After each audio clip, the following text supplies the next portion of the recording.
everybody, and welcome to the Women's Soccer Show. I'm Sarah.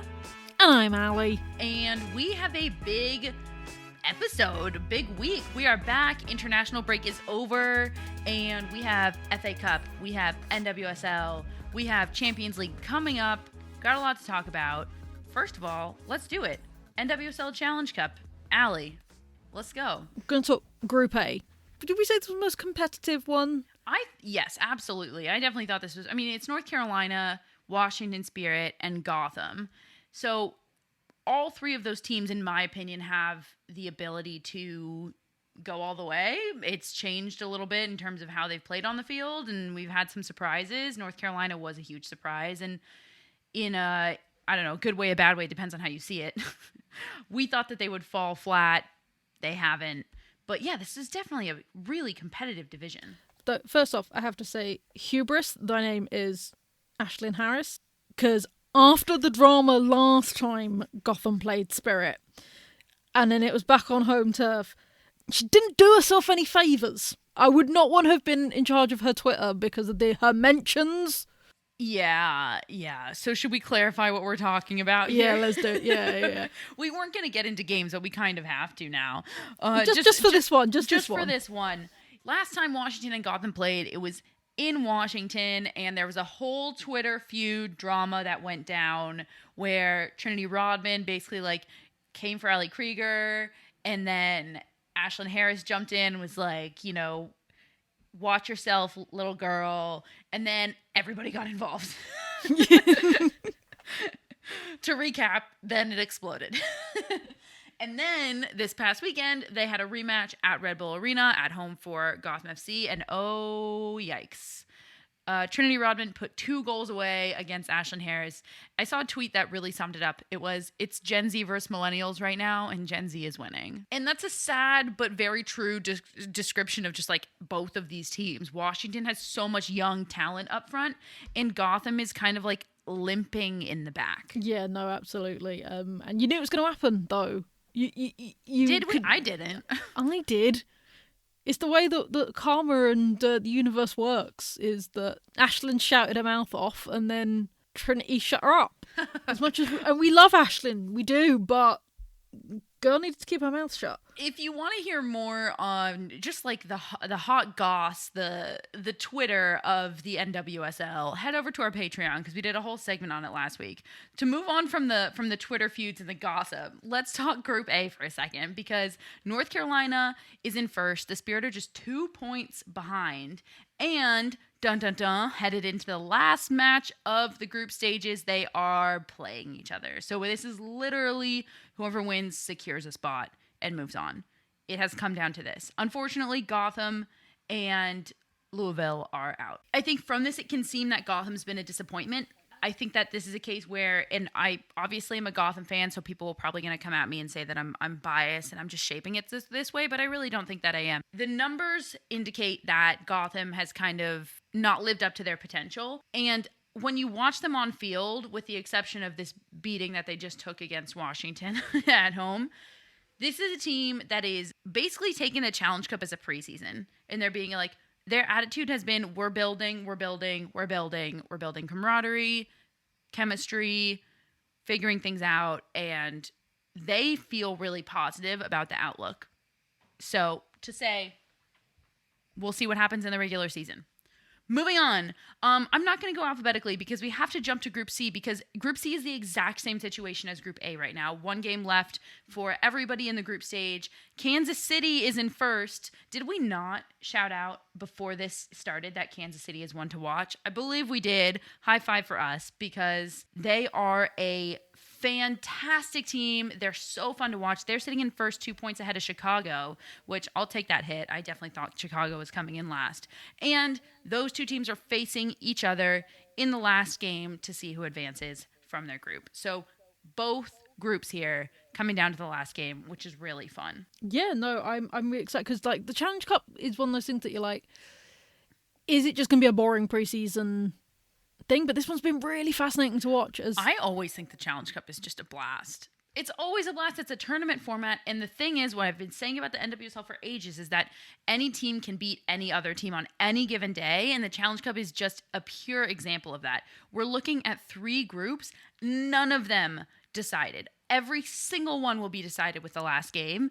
And that says everything about the competition level from top to bottom, in my opinion. So finally, Group B, OL Reign are sitting 3 points ahead of Portland, will not be playing each other in the last game, but with an OL loss and a Portland win, they'll end up tied at points at number 1. So there's also a second place advancement. So the team in second place with the most points advances.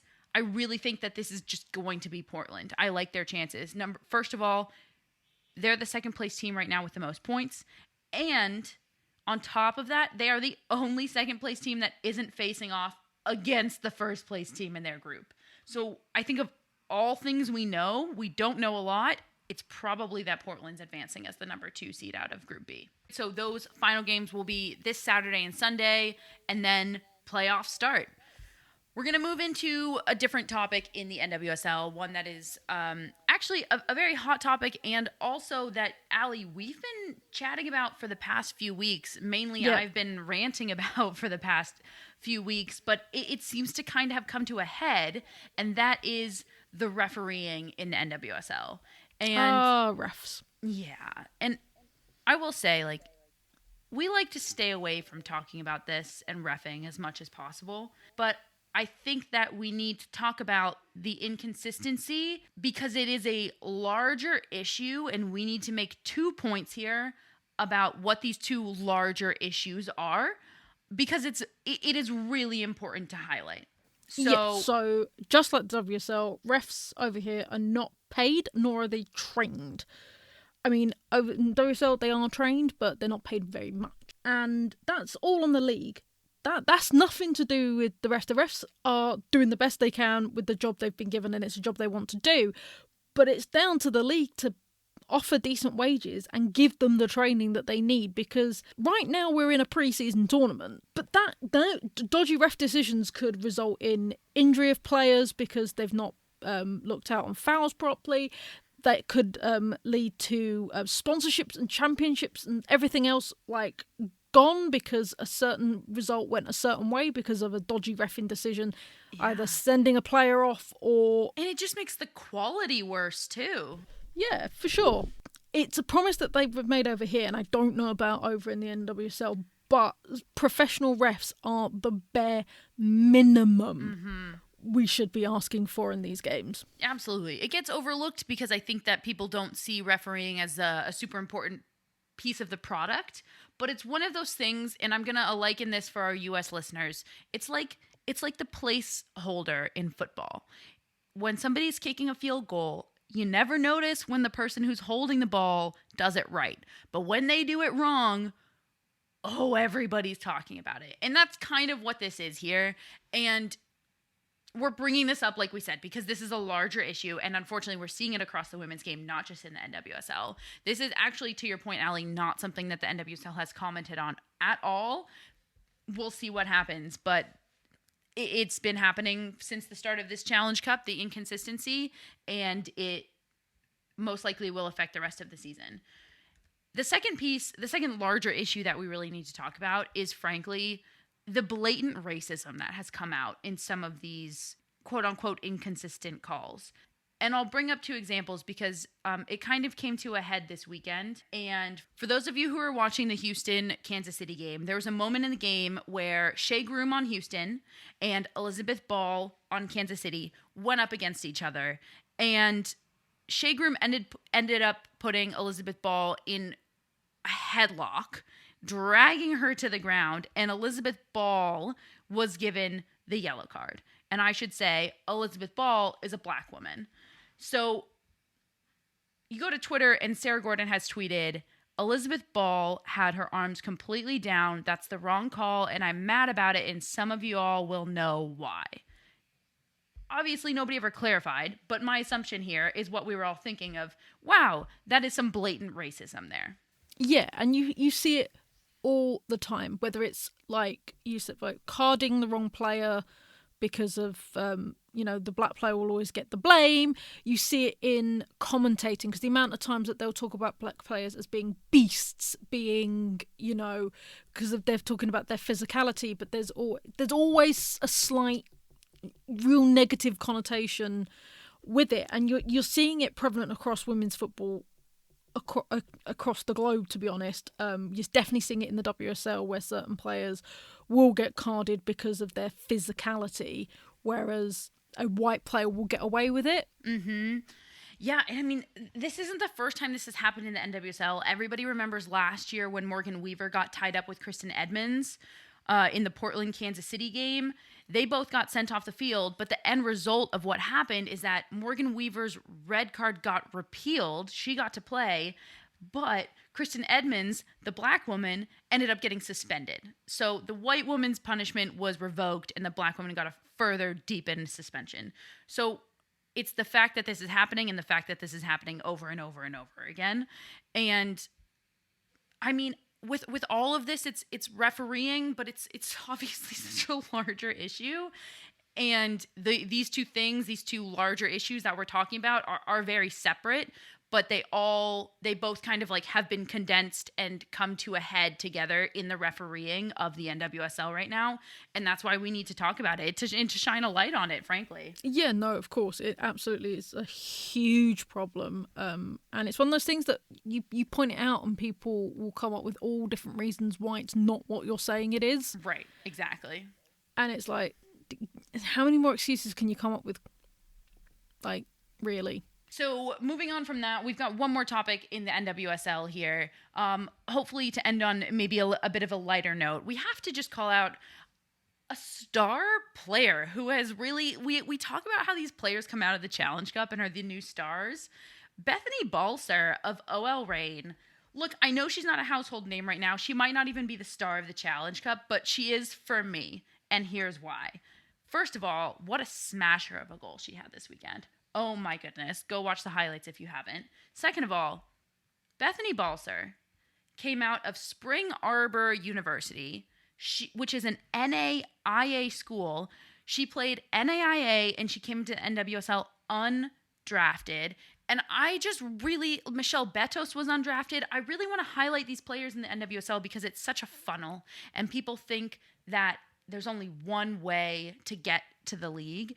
And these players, we're seeing more and more of them that are coming from, not top 5 schools or that came undrafted. And it's a consequence of the league expanding and the USL growing.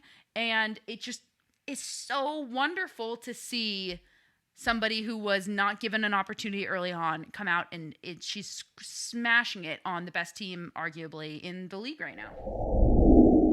All right, should we go around the world, To Mexico, over to La Liga MX. Monterrey have pulled away in first place, sitting 8 points ahead of number 2 spot Tigres. The second, third and fourth spots are wild, though, with Tigres, Guadalajara and America all within 2 points of each other. The regular season ends May 2nd, with the playoffs starting after that. Over to España. Sociedad is the story of this season in second place, 6 points ahead of third place Atletico Madrid. Atletico Madrid is far from a shoo-in from that third and final Champions League spot, though. Granadilla Tenerife is tied in third, and Real Madrid is only 3 points behind that. The race for the final Champions League spot is on. Now to a league close to my heart, Scotland. Rangers sit in comfortable first, now 5 points clear of Glasgow City. Celtic sit in third with 51 points, but the rest of the league do have some work to do to catch up. The number 1 pick Rangers versus the number 2 spot Glasgow City will face off in a few weeks in a very exciting matchup for the league. Finally, over to Germany. Wolfsburg have secured their spot at the top after their 6-0 win to Bayern. With no more head-to-head matchups, Wolfsburg control their own destiny. There could be room for Bayern to make a run for it, though, with Wolfsburg focused on Barcelona and the Champions League. Could they drop a game in the league and leave an opening for Bayern? Have you checked out Total Football Analysis yet? TotalFootballAnalysis.com provides researched analysis on loads of football games, including women's football.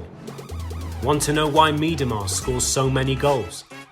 Do you want to explore how City have turned it around this season? Head over to totalfootballanalysis.com and sign up to learn more about the beautiful game. We have a special discount for listeners of the Women's Soccer Show. At checkout, type WOSO10 to get a full year for €10. That's €40 off the yearly subscription. Head over to totalfootballanalysis.com and type WOSO10 at checkout. So we're going back across the pond to talk FA Cup semi-finals. Now, both happened this weekend. We had West Ham versus Man City on the Saturday, and then we had Arsenal versus Chelsea on the Sunday. And to continue our theme of mixing things up and switching up the order, we're going to talk about the second match first, and then the first match second. You just want to upset me before you talk about West Ham, don't you? Arsenal v Chelsea. The first half was pretty even. I would say Arsenal probably had the better of the chances with both Mido and Viv on fire, but they just couldn't bring their chances down. They weren't clinical enough. There were some great saves by the Chelsea keeper, but it was more that they couldn't control their shots. It was I think, really exciting first half. It was a very even, exciting first half. The announcer was talking about it being boring, but frankly, I disagree. Just because there were no goals, it was very back and forth. There were a lot of chances, and I loved how Arsenal was playing in the first half. Yeah, and I wouldn't say it was boring, but I would say that I thought Chelsea were quite sluggish, specifically with Carter at the back. I don't know, she was a little hungover from the international break, but they weren't the clinical Chelsea that we were used to, and you could see that if the half had gone on for another 5 minutes, Viv or Mido would have broken them down. They just weren't as connected as we see Chelsea, whereas Arsenal were on fire. We'll talk about the second half in a minute, but you saying that you loved how Arsenal played first half. Yeah, I did. I mean, if I could have changed one thing, but this was more for the entire game, Blackstenius was nowhere to be found. But like you said, they were connecting. Mead and Viv were on fire. They're loving playing in this new formation with Viv at the 10. And I frankly went into halftime thinking that we were going to put one away and probably close out the game to 1-0. I thought they were moving the ball really, really well. Yeah, no, absolutely. So you go in and you're like, right, this is the Arsenal-Chelsea battle of old. You know, this is what we've been waiting for, but Arsenal are going to edge it. Get to half-time.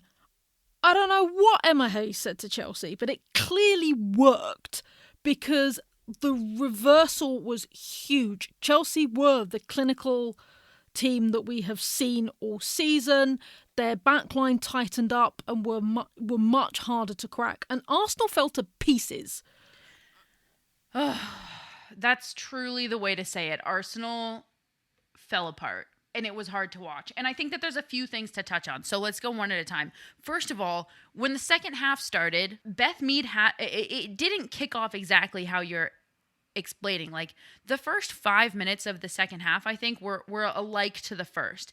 And Beth Mead had an opportunity, a beautiful turn in the box, shot just across the goal, and you could see it on her face. She knew that she needed to put one away, and against a team like Chelsea, that's an opportunity that you need to finish. And it was only minutes later that Chelsea came back and scored, and that was the inflection point in the entire game. It was the missed opportunity into the defense breaking down, and those combined broke Arsenal. And to say that it broke down in one part of the park is, you can't. Every single line broke down. Arsenal collapsed like a house of cards. You took a piece away and Arsenal just fell. Yeah, and that's where I highlight that Blackstenius was missing. And I'm not, like I said, it was all of the lines. I'm not putting it on her. But in a game like this, Blackstenius needed to be a strong number 9, keep the ball, help distribute, and have it not fall all on the wings or Vivian Miedema, who found herself tracking back to, in front of the halfway line to get the ball. Blackstenius was nowhere to be found, and if you can't form an attack with your number 9, Chelsea had completely shut her down. There's not much you can do. Exactly. So the first goal was right, and it was a beautiful goal. Smashed it home. Zinsberg didn't have much of a hope there. I mean, they were lucky that it hadn't happened earlier because there was some dodgy back passing from Arsenal that could easily have been converted by Chelsea forwards. They were quite lucky in the fact that Zinsberg was a bit on it and has quite a hoof on her, because some of the back passes that the Arsenal defenders were doing, I'm like, what are you doing? Like we're saying, the whole team, it was like a mental collapse. And then G buried that beautiful goal, and it was all over. Like, as a neutral, it was a glorious thing to see, but, like, if you're an Arsenal fan, your head is in your hands, and, you know, you've missed out on silverware again. This is the tweet Sarah sent on Sunday. Arsenal fans have got to be frustrated. Something must change after this season where they could away with nothing. It was a typo, my bad. They could walk away with nothing. What is the last piece that seems to be missing? Now, this is how I feel. I should have just written this is how I feel about it instead of being like, Arsenal fans, you must be frustrated. P.S. I'm frustrated. Something must be missing. So, yeah, I definitely pissed some people right off. And I appreciate all of the responses because I really liked the majority of them. No, I just say that to say that there was one very level-headed response that I really liked that was just like, nothing's missing, like it's still building. And I appreciate that and I understand that. And also, I kind of disagree with that. Arsenal is a team that's been at the top of the WSL for basically as long as it's existed. Arsenal's not a team that is still building. Arsenal is a team that in the past few years has been struggling to reach the number one spot because they can't figure out how to really put the final pieces together. They were a dynasty that fell off and should be performing better than they're performing. This is how I see Arsenal. You look at their lineup and it is equally as stacked as Chelsea, and their results are not as good. And to walk away from a season where you have Vivian Miedema, Blackstenius, Heath, Ford, Williamson, Kim Little, like the list goes on and on and on. And I'm sitting there and we've just been knocked out of the FA Cup semifinals, no longer have Champions League, and the league title is looking real bleak right now. And you're saying you're going to walk away with nothing from that season? That is an underachievement to me. Something is missing. Yeah, so I want to, I'm not going to call out the person, but there is a part here where they've put, I think your comment is kind of reactionary and it makes it sound like it's been a horrific season, which isn't true at all. But it is, in Arsenal terms, it is. You have been knocked out of the semi-final of the Conti Cup. You've got knocked out of the semi-final of the FA Cup. You've got knocked out of Champions League. You were running away with the league at the beginning in up until December, January, and then you lost to Birmingham and your performances fell at the same time. Yes. So you're likely now that Chelsea are going to win the league. So it is a disastrous league in Arsenal standards because you have almost got there and then failed, and it's been a failure of your own making. Yes. And that's where the disastrous season is because you were so good for a certain point, and then you guys, I'm not going to count Champions League in that because Wolfsburg is Wolfsburg, and we'll get onto that. But let's look domestically. You guys bottled it against Tottenham and were lucky to get a draw. Mm-hmm. You've had another couple of draws. You lost to Birmingham, who are basically facing relegation right now. Mm-hmm. I'm not saying that should have been a walkover for you guys, but the performance you put in was so poor. Mm-hmm.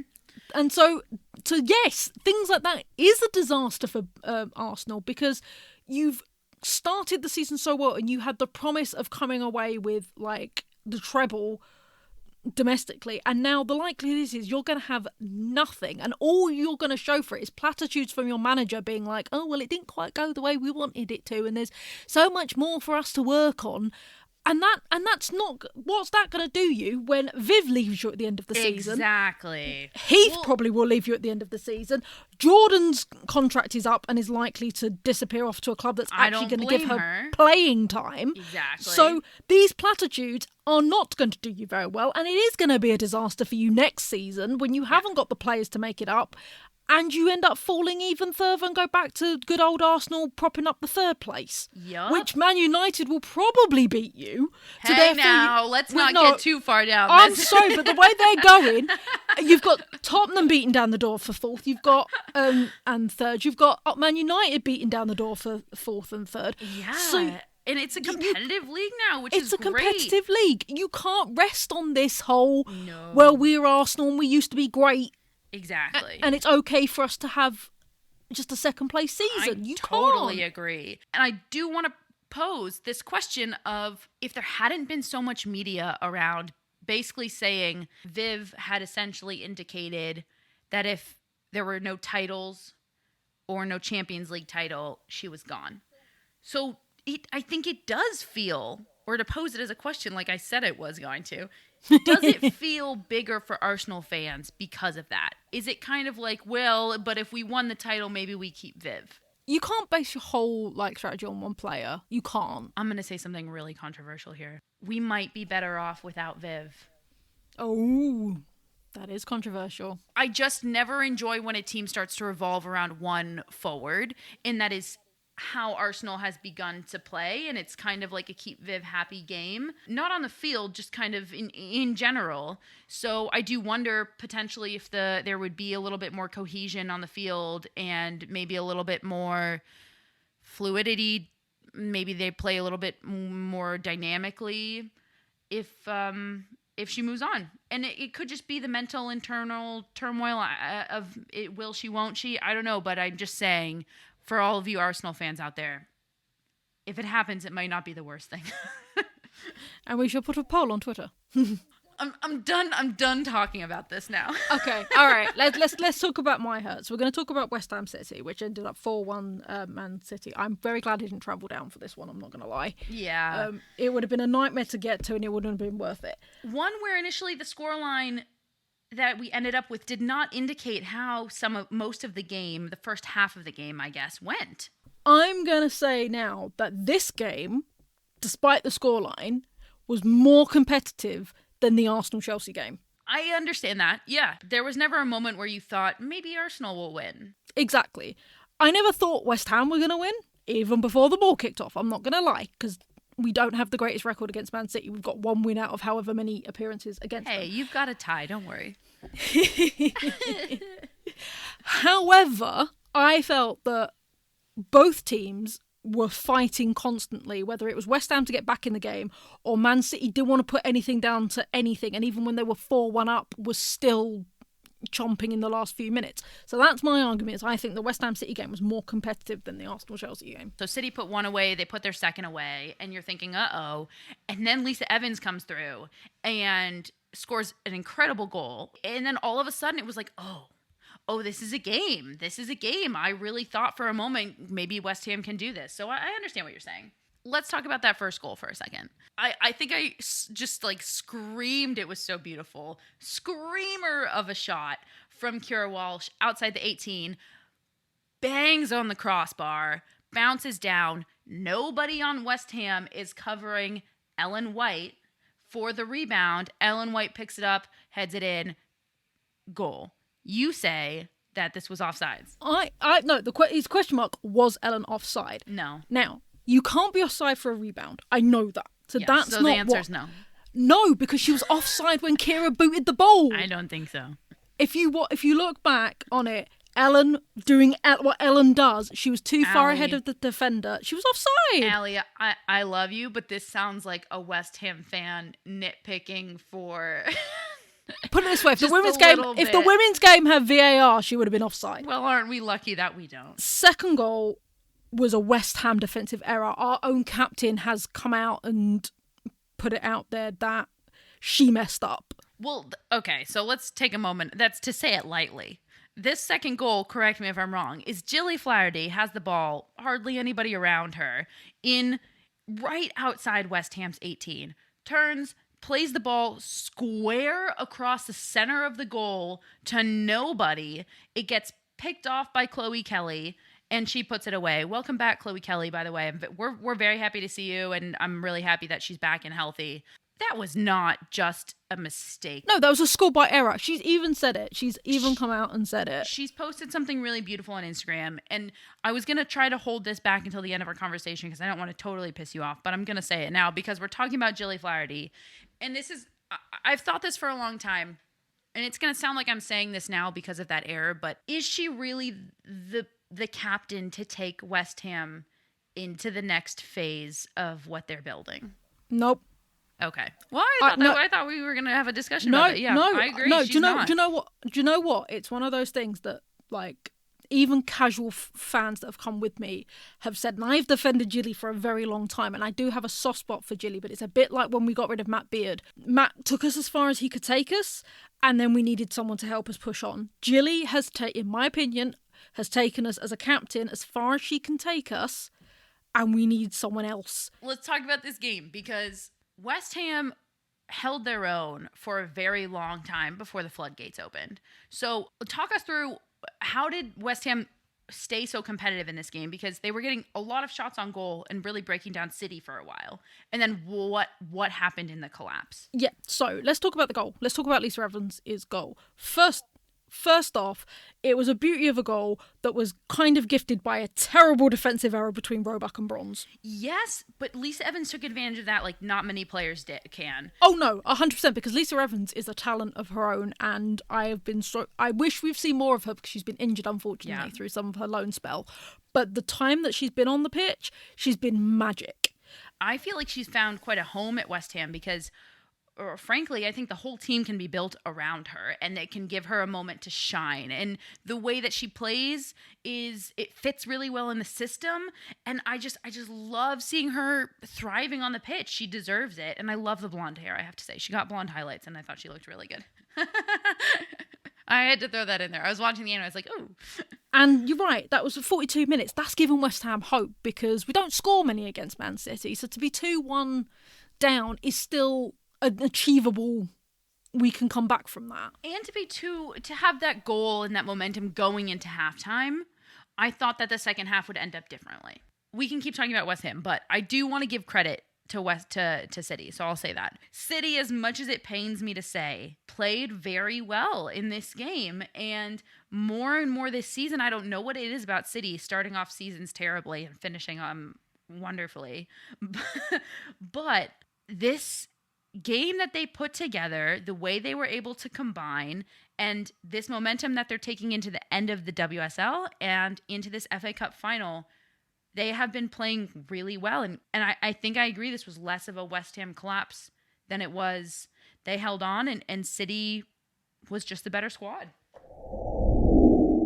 All right, we're going to move from one semifinal into the other.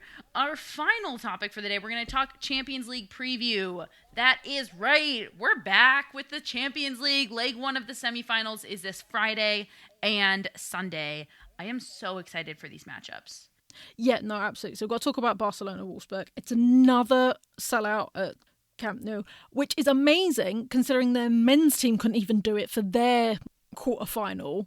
Everybody get your tissues ready. We're going to cry again. It's going to be another beautiful It's going to be huge. Another fan's going to get another tattoo.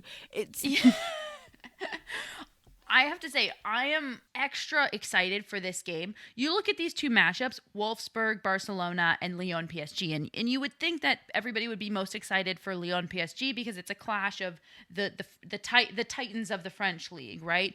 And those two teams know each other so well. But actually, I am most excited for this Wolfsburg-Barcelona matchup because I'm going out on a limb here. As somebody who's picked Barcelona to win this whole thing, I think Wolfsburg, out of any other team, has the best chance to beat Barcelona. Wolfsburg in the women's game for Champions League is a dynasty.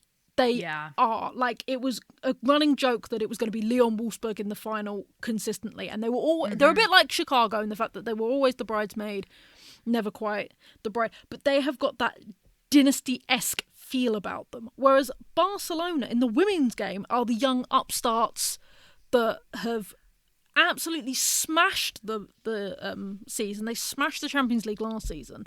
And it's going to be so interesting to see how them two play against each other with these young, upstarts in Barcelona and the dynasty of Wolfsburg. To be honest, that's the one I'm excited about. I'm really excited about that. So that's Friday. And then Sunday, we have Lyon PSG. It is so fun to watch teams who know each other, like the back of their hand, compete for a title that's not a part of their league, because it feels different. because you don't expect really to meet your league rival in the Champions League.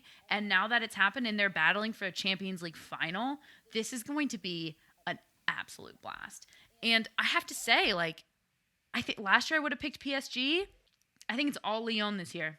I think they're going to win both games. I think they're going to win away and home. I don't know. I think Lyon is at a slight disadvantage because they're got the home leg first. And home leg first is always harder. It just is. Yeah. So I do think that they've got that slight disadvantage. But either way, we're going to have a cracking semi-finals, and it's going to be a cracking final, whoever out of those 4 gets in. All right, everybody, this has been the Women's Soccer Show. For more content, that includes News in 10, Fits and Kits, and just other awesome content that we put out, head on over to our Patreon. Also, make sure you check us out on social media. We're at The Woso Show, where we're posting like all sorts of content. You can watch Sarah rile up more Arsenal fans. All right, everybody, for the Women's Soccer Show, I've been Sarah. And I've been Allie. Thanks, everybody. Good night.